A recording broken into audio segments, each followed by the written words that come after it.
wellnesscouch.com, streaming wellness into your lives.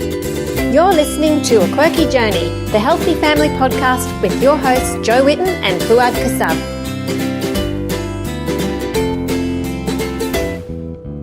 Welcome to A Quirky Journey. This is your host, Jo Whitten. No, it's not. It's Fouad. Oh, well, I was pointing at you. Oh, okay. So that over here next to me is your host, Jo Whitten. So this is a very special podcast for us. Joe's gone now. You got to give us a few minutes before Joe can recover from the little laughing fit that she's having. So I'm at Joe's place. How's it going, guys? Huh? They're not answering us. This is a one-way conversation. I'm going good. All right. Do you want to do the intro properly, or what do you think?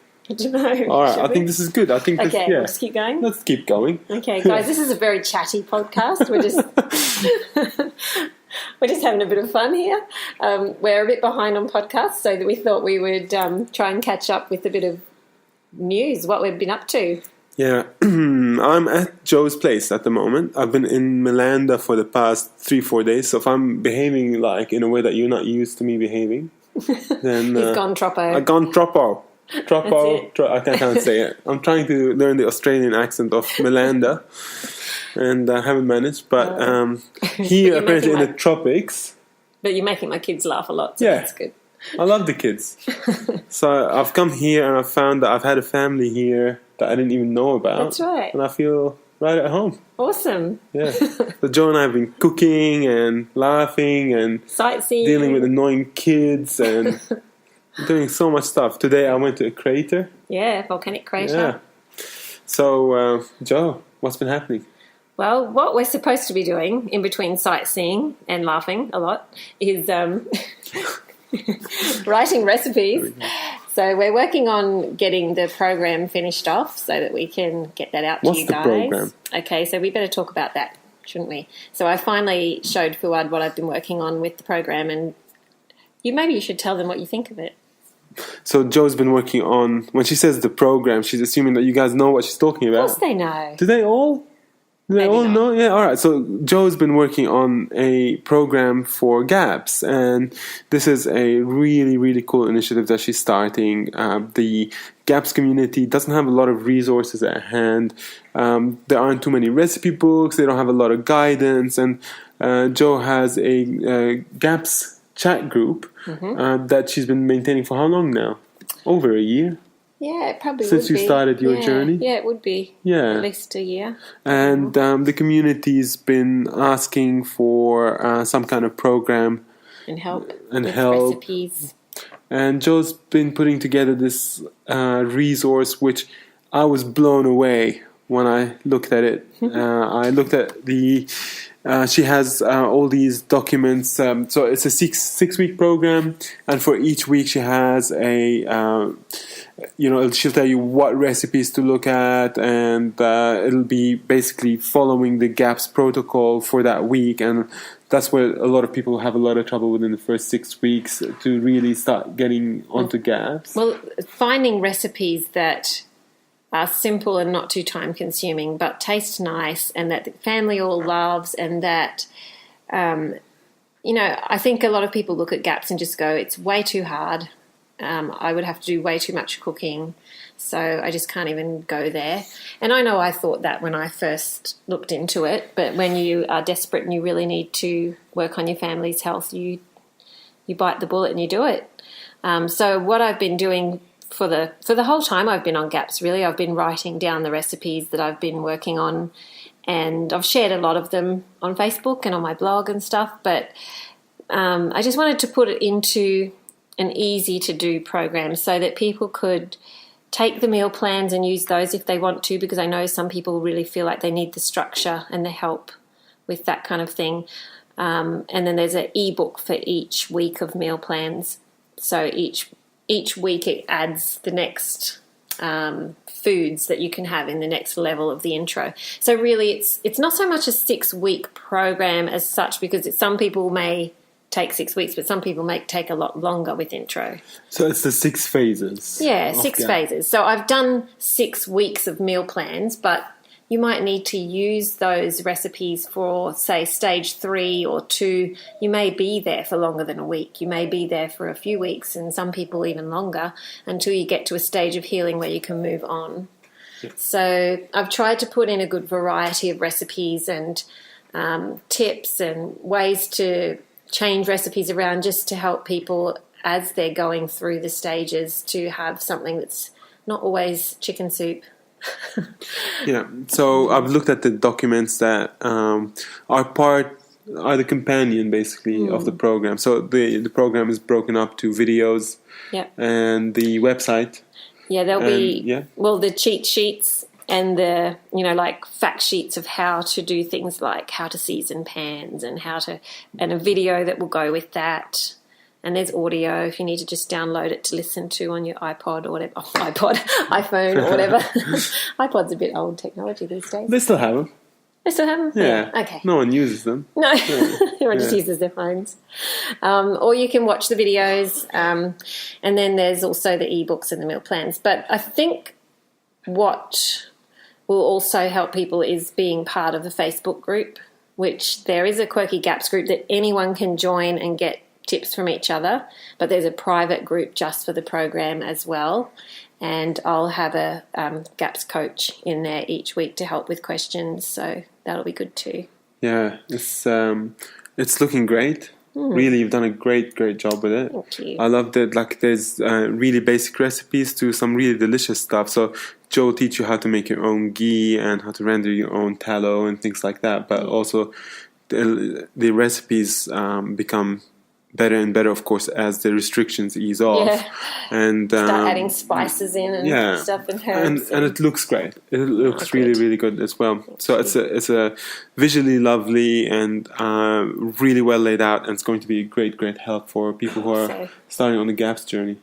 Good job, Jo. Thank you. I'm very proud of you. Thank you.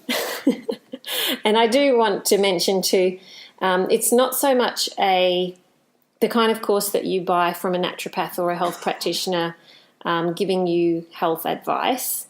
So you would read the GAPS book and have your own practitioners to help you through all that kind of thing. The course is just to teach you how to cook for the GAPS diet, because a lot of people just get stuck with the cooking. And I know when I first started going to the naturopath and started trying to work on healing our gut issues,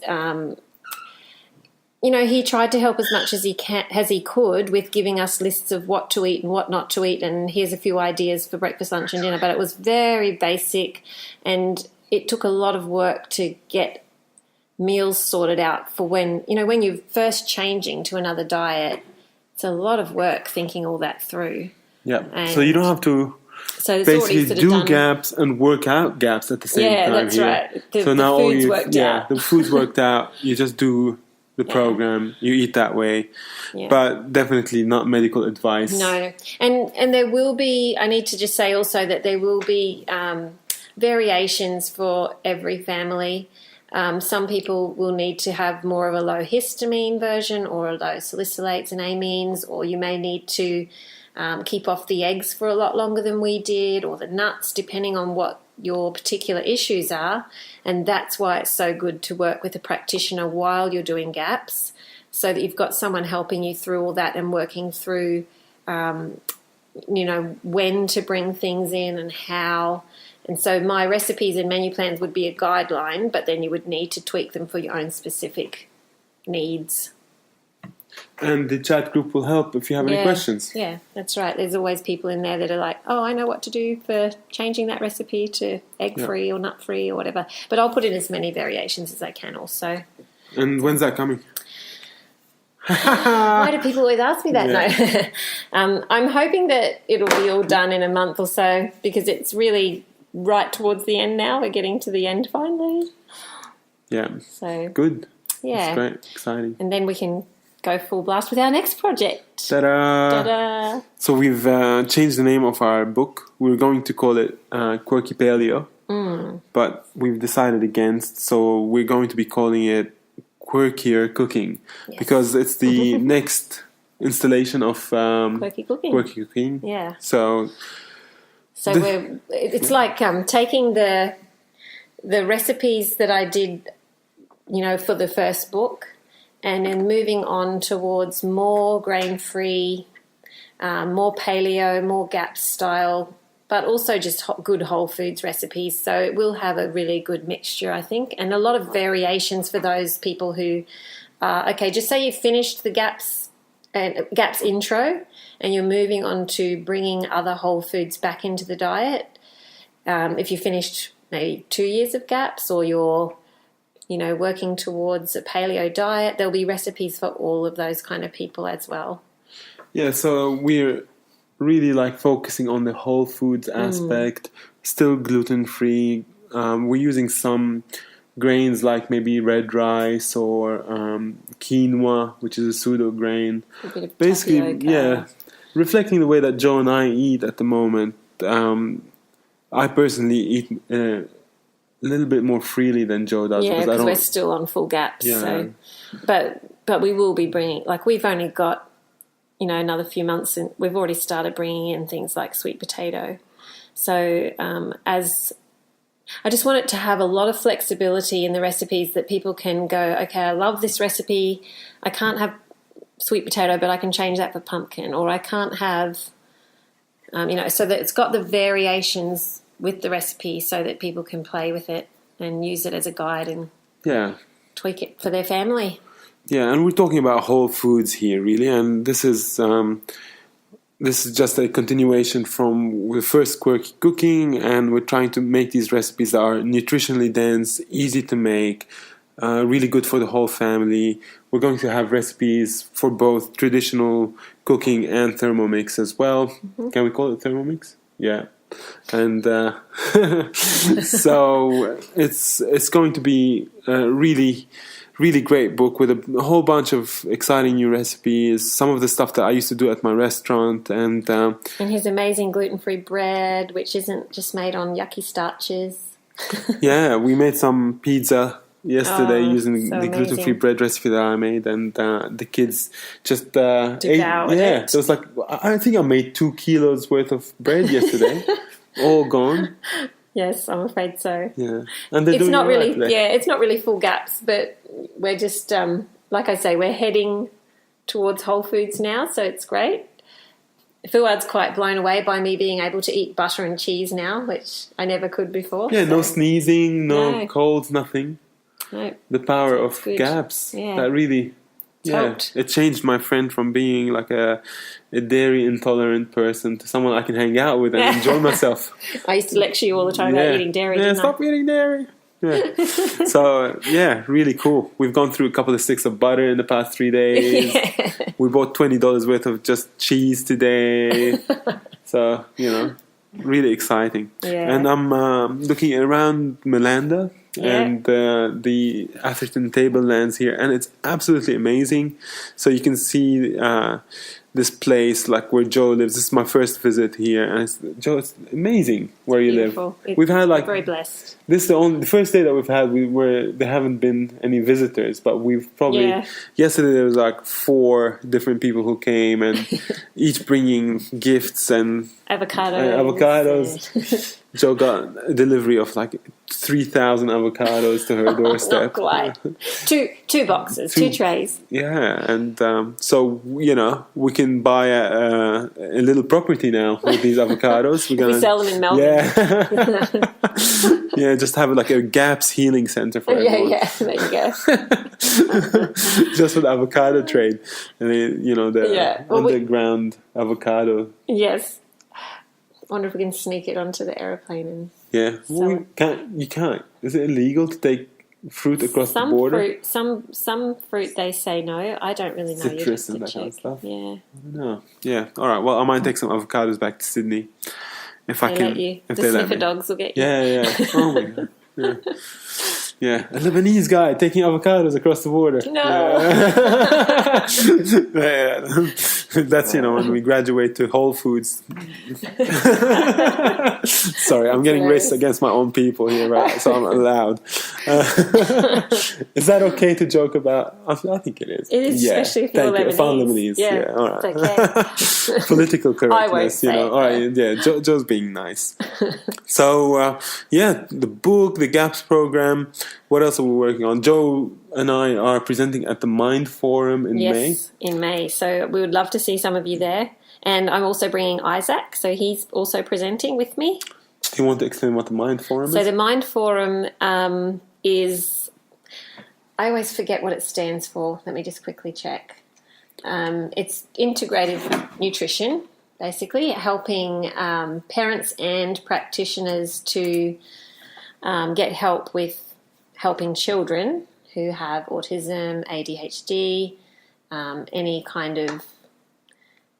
of those kind of mental health issues or imbalances. It really links the practitioners and the parents up and helps them to have the information that they need. So their mission is to help practitioners and patients discover and implement effective treatments for metabolic, immunologic, neurologic, digestive, developmental conditions that often affect the mind. So as you all know, with Isaac's story, the diet, doing the GAPS diet has really helped us with Isaac's OCD and his well-being. And so we are going to be there, and I'm going to be cooking gut-healthy family meals and talking about, how we've found food to help with the healing. And there's a lot of other things as well. So, Mind is very much all about integrative medicine. So there's all sorts of people there. There'll be Kelly Brogan, who she's a psychologist? I think she's a psychologist who talks about the effect of food and all sorts of things on the mind. Very fascinating. If you go to the Mind, MINDD, Mind Foundation Facebook page, they have some video clips from different speakers that are coming to mind, and if you have a look at those, you'll see who's coming. But it'll be really fascinating. So there's a parents' seminar running at the same time as the practitioners' seminar, so you go to one or the other. And so Fouad and I will all be... Can you stop your phone from vibrating? Yes. Please. Too many messages. Yeah, too many messages. Jo's phone is more vibrating than not. It's amazing. Okay. So many notifications from Instagram, Facebook, and kids and friends and everyone. She's a very popular woman. Well, it's important. That I know. Important stuff. Yeah. So there's a friend of ours that basically was sick, and she's had to fly in from overseas to be in hospital, and so we're organising meals for her because she can't eat the hospital food. So I should just mention, if anyone does want to join the page for helping each other with healthy hospital food, we have a page called Quirky Healthy Hampers. You can go onto that on Facebook, Quirky Healthy Hampers. And if you ever have a friend or family that's in hospital in an area, or you are, and you just need some help with some broth delivered or some meals, then you just pop onto the page and request it, and we just try and all help each other out with that kind of thing, because we all are in that situation now and then. Well, not all, I hope, but a lot of us. People often are. Yeah. And they don't know anyone and hospital food is probably the last thing they need for their healing. Yes. So we're just organising meals for my friend today. Which was incredible, because within, the hour we had 4 people. If not more. More than that. I think she's got a small private group on Facebook now and organising. They're all trying to help her out. Yeah, dropping stuff off each day. If you find yourself ever in need, or if you're in an area where you can help people, what's the name of the group? Quirky Healthy Hampers. Quirky Healthy Hampers. Yeah. A little bit about what I'm doing. Yes. So last month I quit my job as a software engineer.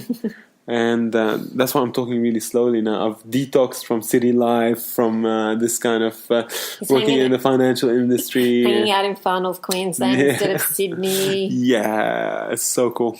It's wandering really around waterfalls and rainforests instead of city streets. We went to this crater today, and there was a waterfall next to it with a big rock pool. And I just couldn't help it, so I jumped in. And the water was freezing, but it was amazing. And basically, the reason why I quit my job was because the Quirky Cooking cookbook that we're writing is mostly a paleo cookbook, and I've seen a lot of health benefits myself from eating that way. I've mentioned many times on the podcast I've lost 28 kilos or something like that, and it's just been, the health benefits have just been so numerous, from improved skin. I used to have eczema and acne, that's all gone away. I used to have a lot of allergies. I'm maybe like 80 to 90% better with sniffles, and I used to have to carry a tissue box with me wherever I went. I don't do that anymore. Mental clarity is better. My energy is higher. Just the way that I move throughout the day, everything is way, way better. So that was just through the health intervention from just changing the diet. Mm-hmm. And really what I found, what I really want to explore throughout the year as I'm writing the Quirky Cooking cookbook, is what it would be like for me to spend more time in nature, being, in nature, part of nature, trying to be like climbing trees. That's a big goal of mine, which sounds really silly maybe for someone, as 21st century people's goals go. But I love it. That's actually, I've got two major goals this year. One of them is writing the cookbook. And the other one is climbing trees. My kids could probably teach you that. Well, so the thing about climbing trees is it sounds like a really simple goal. Basic thing. But what it really means is, first of all, I have to work a lot of my courage to be able to overcome my fear of heights. Mm-mm. So I've had a fear of heights ever since I was a kid. Okay. And it really scares me. So I want to get over that. The other one is I've got poor flexibility from sitting behind a computer all day for the past 16, 18 years being a software engineer. Yeah. So I've got inflexibility issues. So part of being able to climb a tree means that I should be able to get my knee up to my shoulder level, and to be able to be strong enough to pull myself up and down and all that. Yeah. And that, if I can manage to do that, if I can manage to climb a tree, it means that I've gotten myself to a level of fitness for a 35, 36-year-old, where, 5 years ago I used to be obese, and if I can now manage to climb that tree, it's a big deal for me. Yeah, it's good. So we have this tree that people like climbing here, and then they jump into the lake. Shall we take you there? Yeah, I saw that. Was it Lake Meacham? Yeah, that was... For those of you who live up here, don't worry, it's not the big one. I know that's not allowed now. Yeah. Someone got hurt. Yeah, no, it was not the big one. We did swim in Lake Eacham as well, which is an amazing lake. I went with by Starlight. With Jo and the kids, and I didn't get in because it's too cold.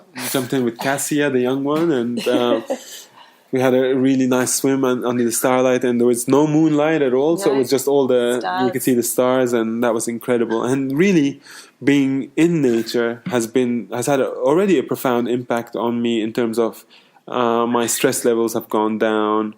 My back pain is way less. I have chronic back pain, which I deal with, and that's sort of gone down with the stress levels and the movement and things like that.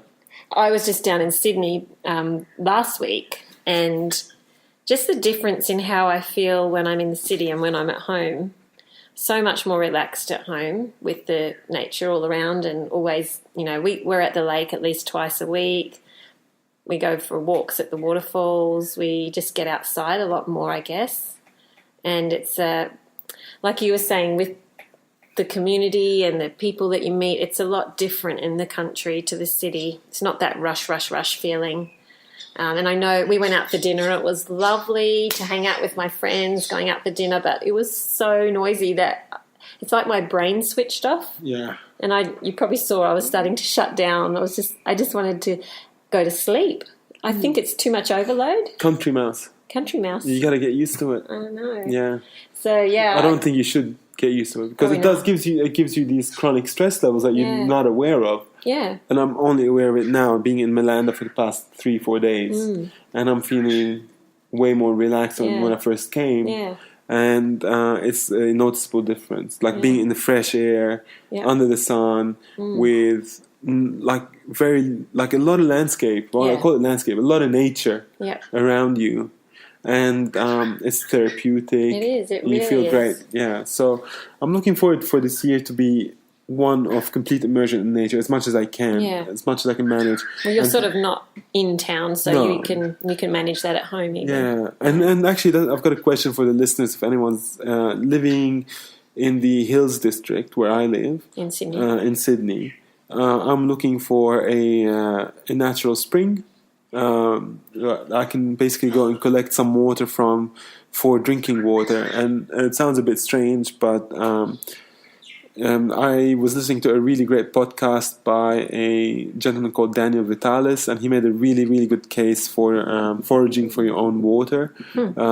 He was talking about how we're 65% water and how really the quality of the water that we get from the tap, we can call it junk water, as we call the food that we get from fast food places junk food. Yeah. And he likened it to that because it has to be treated with chlorine, and then they dump fluoride in it, and it goes through all these the process, and also even as it goes through metallic pipes and things like that, yes. it changes the way that it is. It's not the same. And he's saying that first of all, it's made a big impact on his health and his well-being.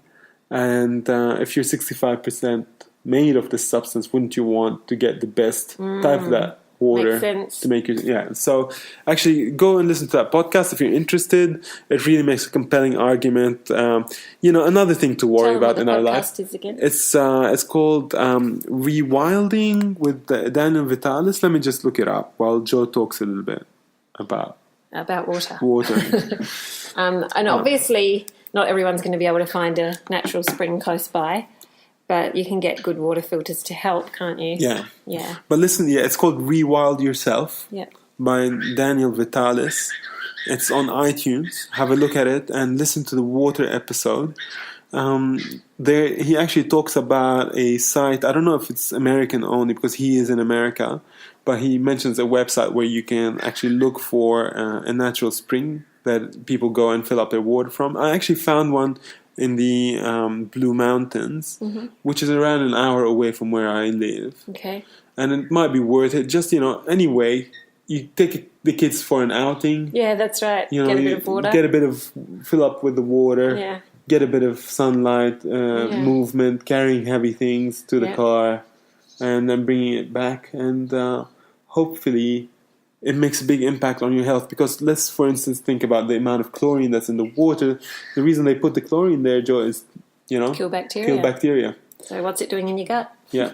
So a reverse osmosis filter does get rid of things like fluoride and chlorine, but it also gets rid of all the really good minerals that are naturally occurring in the water that you need for your health. Do you have a recommendation if someone did want to get a water filter? What kind?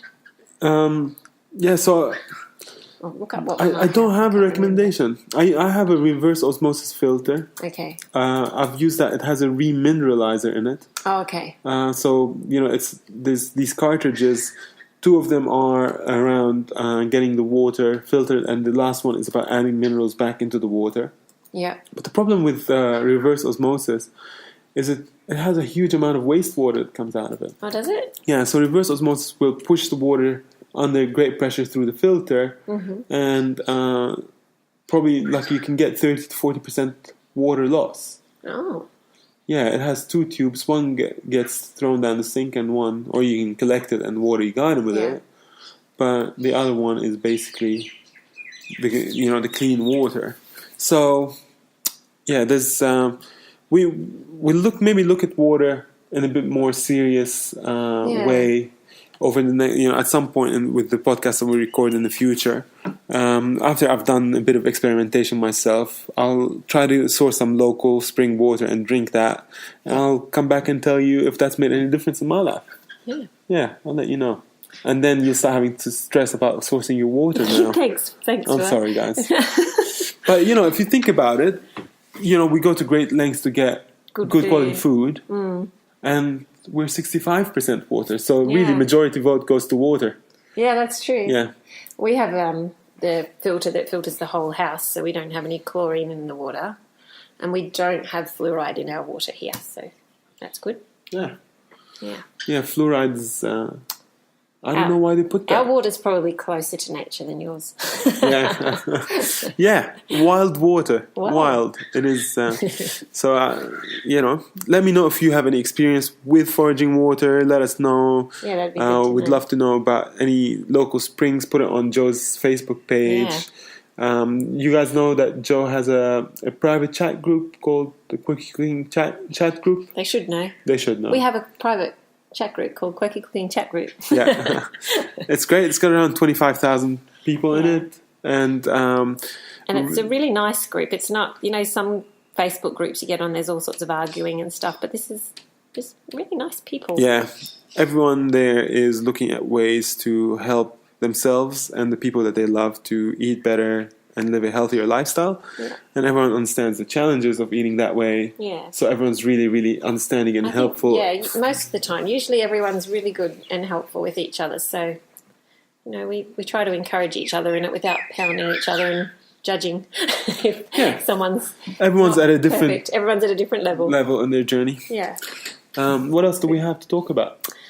What else have we been doing? We've got the cover design. Yeah, That's we've been been getting done for the the cover book. design done for the book. It looks beautiful. And we're doing the Kickstarter Yeah. for the book in May. What we're hoping to get there is some sales beforehand for the book before it comes out. Since we're self-publishing. Early next year. We're self-publishing this book, which means that the printing costs and the editing costs and the design costs and the photography and all that kind of stuff, that gets really expensive. So we'd like to be able to pay for that through pre-sales, because you guys are going to buy the book anyway, so you may as well help us by buying it up front. And so that it'll be a good quality book. yeah, we'll basically, the more support we get from you guys, the more photos we can have in the book, the more recipes we can have in the book. We're hoping to get a hardcover added to the book, because Jo's had a lot of comments about her first book. The cover. Yeah, people want a hardcover. Yeah. So this one's going to be a hardcover, hopefully, if you can afford that. And it's just going to be a really awesome book. And the more support that we get. We should talk about some of the recipes a little bit, Yeah. should we? Or should it be a surprise? Well, go for it. Yeah.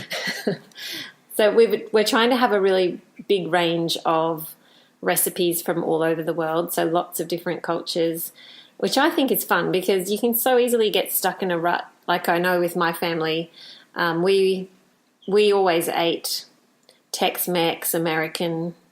We never really had Asian food or curries growing up. It wasn't. I mean, we had things like pizza and spaghetti bolognese and stuff like the usual that had sort of crept into the Australian diet. Food, yeah. But my mum and dad, their background was a bit of German and Hungarian, I suppose.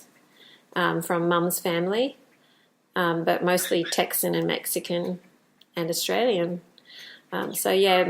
What did Mum say to you the other day? Spices. She was always told spices shouldn't be in savoury food, and we had a good laugh at that because I made a red rice tabbouleh with pomegranates and hazelnuts. Oh, it was so good. And I was putting allspice in it, and Jo's mom goes to me, "Oh, wow." She goes, growing up in Texas, they always said you should never put spices in anything in savory food. It only goes in desserts. But you should always fry it in lots of fat. Yeah. I'm like, try telling that to Indian people, not to put spices in savory food. So funny. It'll just, the whole cuisine will disappear. But I think it's good to widen your cuisine as much as possible. Yeah. Yeah. So I'll, of course, be bringing my own Middle Eastern, Mediterranean background to the table. So that's Fred. Can you hear? Yeah, Fred the bird. I should take him away. He's noisy. That's all right. Is he not too bad? Yeah. Okay. It's nature sounds. People There's pay good nature money in my for house. There's nature in Jo's house. Fred looks awesome. Have you ever shared a photo of Fred? Yeah, I have, and it went viral because it was so cute. He was peeking his head around my laptop while I was working, and then the next day he went missing. And Facebook helped me find him after 4 days. Yeah, well, if he gets lost again, he might win the presidency because he looks like he looks like Donald Trump. He really does. He's got the blonde fluff on top and the red cheeks. Yeah. But he's a nice guy, though. I like Fred Fred. or Donald? Yeah, no, Fred. Fred, yeah. Yeah, okay. I was getting worried. Yeah.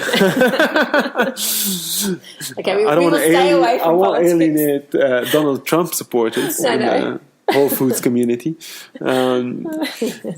But yeah, so the recipes, we're looking at a lot of basically ethnic recipes like Joe's gone. So Indian food, Asian food, Lebanese food, Turkish, European, South American, Mexican, all that kind of stuff. It's all going to be in there. All sorts. And we're trying to make it as nutritionally dense as possible, making it really, really delicious, but also using some techniques and tips from our experience to make it simpler to make this food for your family, because we know, like, most of you want to have really delicious food, but without, making it too gourmand in terms of the... It won't be like that. It'll be easy to do. Yeah. So, for instance, my bread recipe that I'll be making, so amazing, which is delicious.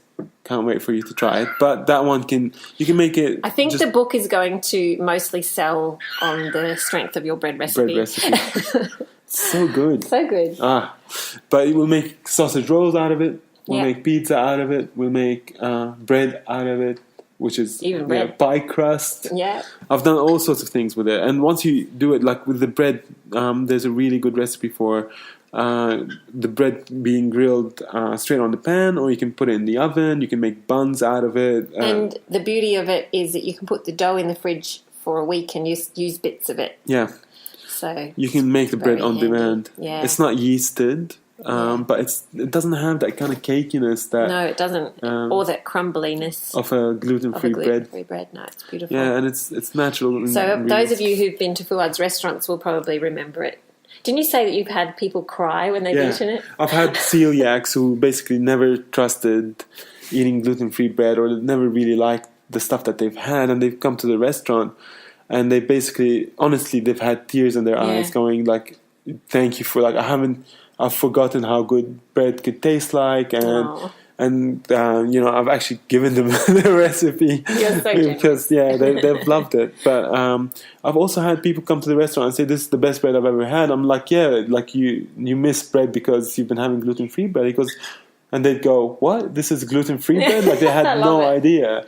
And it's that good because it's made with whole foods. Again, it's made with potatoes and almonds and things like that. So it's got a lot of flavor: olive oil, honey, eggs. So it's not there's no gums or thickeners or anything like that. None of that stuff that makes you feel bad. So hopefully you like it. Yeah. And we've been we haven't got as much cooking done as we hoped to yet, but we're working on a fish and prawn curry today. Yeah.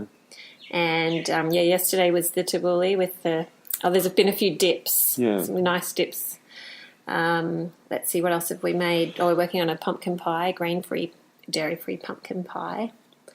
We've got a whole list of things to work on, but we'll be mostly working on them separately. But we thought we'd get a bit of a kickstart on getting the book started by doing some stuff together. So it's been fun. So, hopefully we'll get you some more information sometime next month around the Kickstarter. They appreciate the support. If you have any questions on the book, or you have any kind of recipes that you'd like us to consider adding to the book, or things that you want... requests. Just let us know. We'd love to hear from you. We want to make it really, get the community involved in it, get the Quirky Cooking community involved in it. So we are talking about it a lot on the chat group, and posting pictures and stuff of things we're doing. So, chat with us. Let us know what you want. I mean, if we don't know what you want, then we can't make it. So sing out. We've got from now until end of August to submit the book. So if you've got any recipe ideas that you want us to add, there's still plenty of time. And we'll do our best to do it. Awesome. Is that about it? That's it. That's great. Okay. So we just wanted to do a short podcast to catch you up on things. And we will be back in a fortnight with an interview with somebody. So I haven't figured out who yet. Well, we have got one recorded, haven't we? Oh, we do, yeah. All right. Okay, so we'll chat to you all soon, but please stay in touch on the chat group, and there'll be plenty of photos on there from this week we'll add some more photos of what we've been up to so you can join in the fun from far away. Okay, thanks everybody, and if you need to ask us any questions, feel free to ask on the chat group or on my Facebook page or on Fouad's Facebook page, which is the food blog. Yep, great. Okay, see ya. See you soon. This has been a production of TheWellnessCouch.com. Check us out on Facebook and join in the conversation on Facebook.com/The Wellness Couch. Subscribe to each show on iTunes and check us out on Twitter. The Wellness Couch, streaming wellness into your lives. Whilst the Wellness Couch presenter endeavor to provide accurate and helpful information to their listeners, these podcasts cannot take into account individual circumstances and are not intended to be a substitute for health and medical advice from a qualified health professional. You should always seek the advice of a qualified health professional before acting on any of the information provided by any of the Wellness Couch podcasts.